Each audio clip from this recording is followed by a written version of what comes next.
Hey everybody, Lazy Ace here with another Borderlands 3 build video. Today we'll be looking at my Dynamite Moze. This is a maximum damage, maximum survivability build. Well, let's get into it. In the blue tree, we want 5 points in firing the skag again. This is when Moze deals splash damage, she deals bonus incendiary damage. This will give you 15% bonus incendiary damage. Moving down the tree, we've got 3 points in means of destruction. This will allow a 10% chance to return ammo to your magazine on grenade throw. Then we've got Torg's cross promotion. This will increase splash damage by 30%. There's a 15% chance to double splash damage radius. Moving on, we've got 3 in Holy Pin. This allows grenades to cause a critical hit. This is vital for this build. I throw 1 point into Auto Bear and then down to Vampire. I got 3 points in Vampire for 12% missing health per enemy hit with a grenade. I don't bother with the to the last throwing grenades in last stand. I do put 5 points in explosive punctuation. This is to reduce the cooldown for Iron Bear every time you deal splash damage. With these 5 points, you'll be having Iron Bear back before you know it. And lastly, we put 1 point into Short Fuse. This allows a 20% chance for a secondary explosion to cause 75% of your gun damage on top. Over to the green tree. Not much here. 5 points into Cloud of Lead. This increases incendiary damage by 11.25% and allows you to not consume ammo every 4th shot. So it reduces ammo consumption by roughly 25%.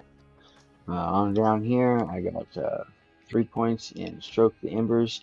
This just increases incendiary damage by an additional 30%.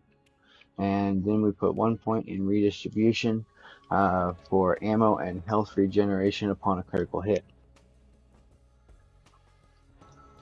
To the red tree,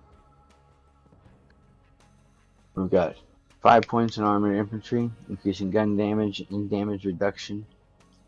5 points in Vladoff Ingenuity, increasing your maximum shield generation rate, and shock damage resistance.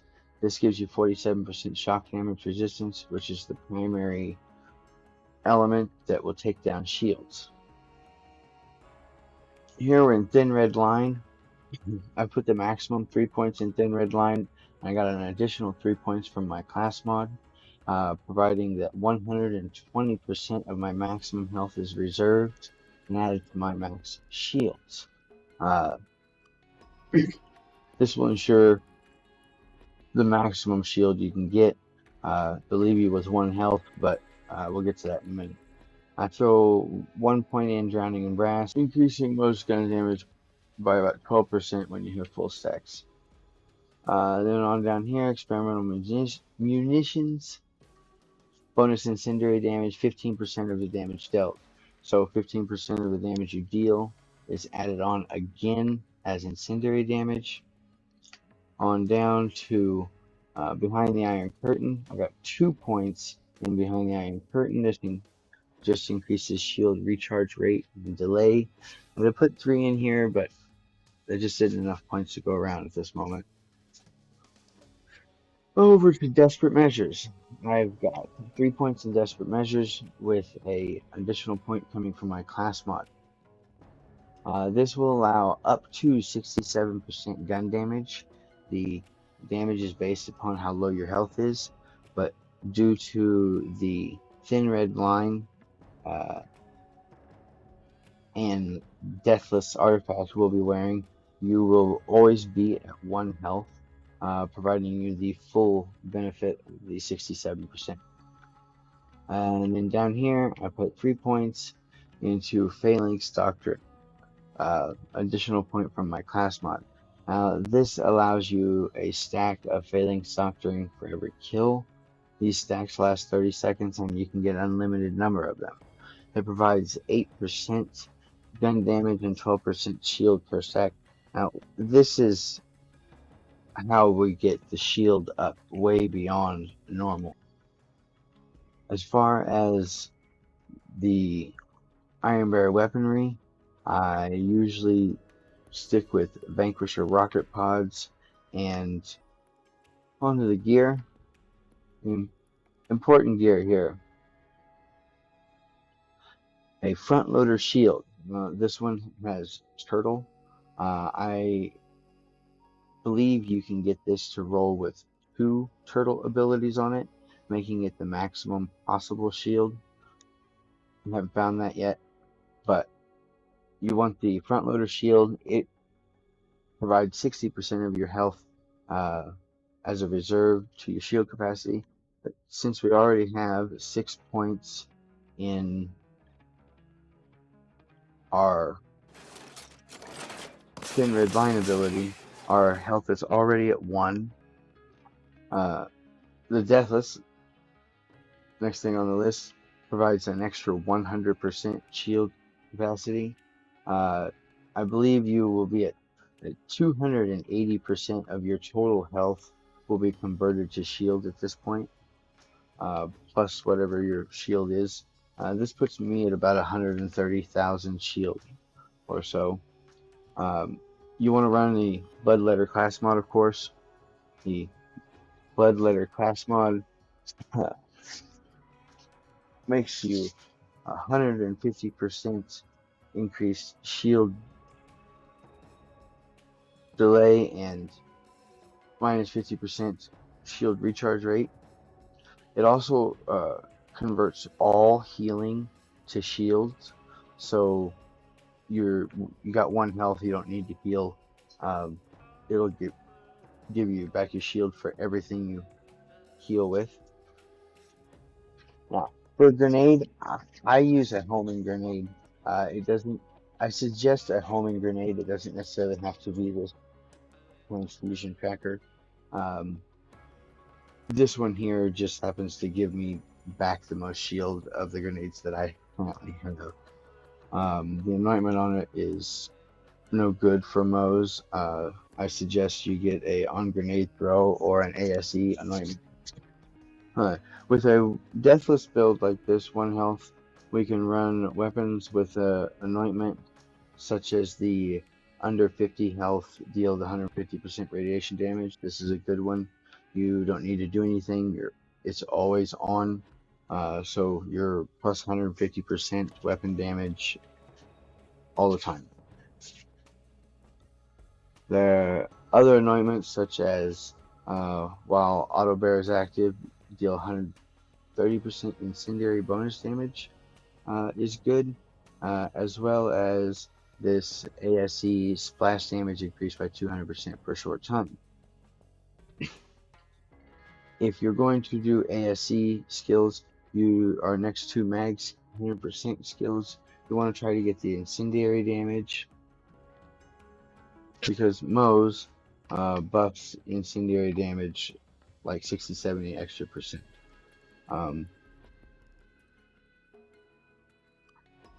You should definitely carry a few launchers.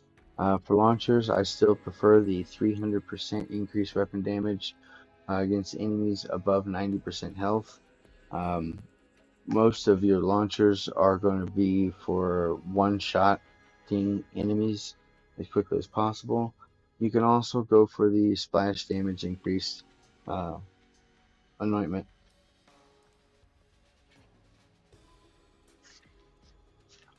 Alternative grenades are a Stormfront, Merv, or the Cloning Maddening Tracker.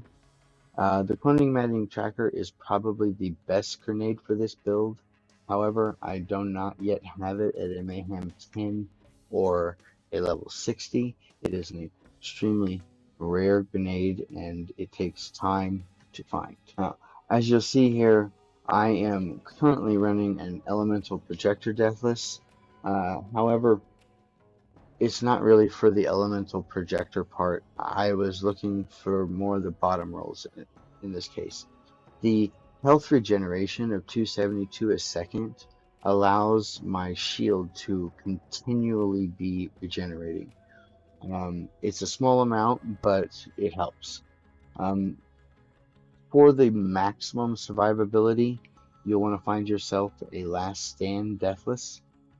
This is, in my opinion, the best deathless there is. It provides you temporary invulnerability when under 50% health. Your health is always under 50%. This does work. I have heard many people claim it didn't. How it works is when you take damage, it will stop that, and for 5 seconds, you will be invulnerable to damage. It takes 20 seconds for that to cool down, and then the next time you take damage after that 20 seconds, it will pop again. You can do this over and over and over again. This is the best one you can get for survivability. I also have been playing with this one. Because of the bottom rolls mostly, bonus to incendiary damage, radiation resistance, and health regeneration.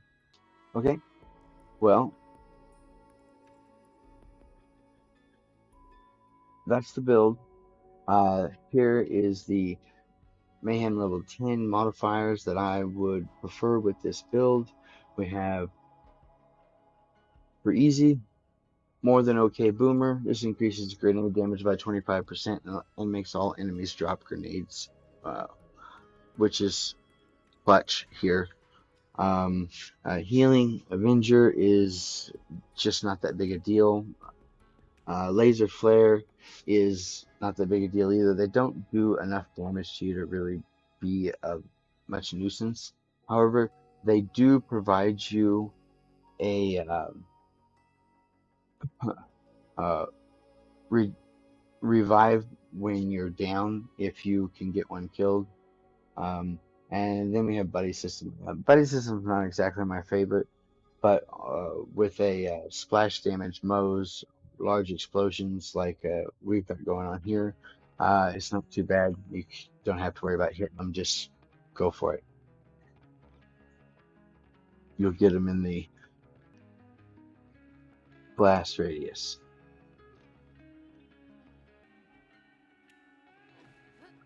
Alright, I'm gonna hop down here, kill Grave Warden real quick, show you some damage output, and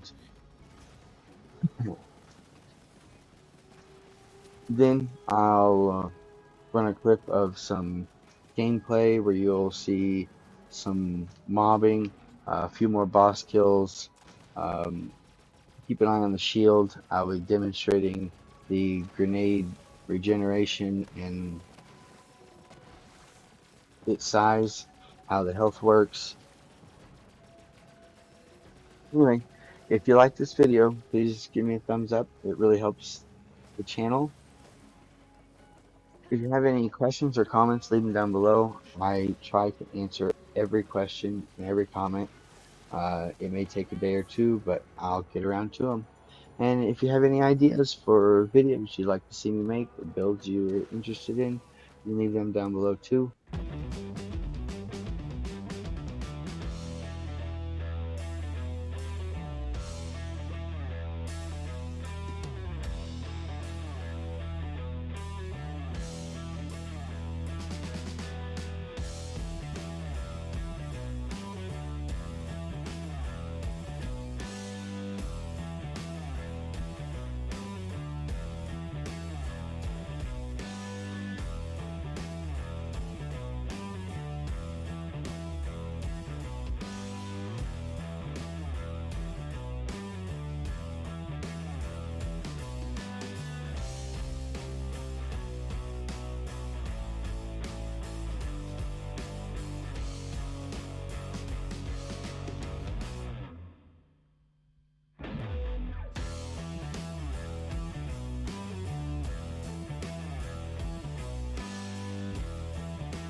And that's the end.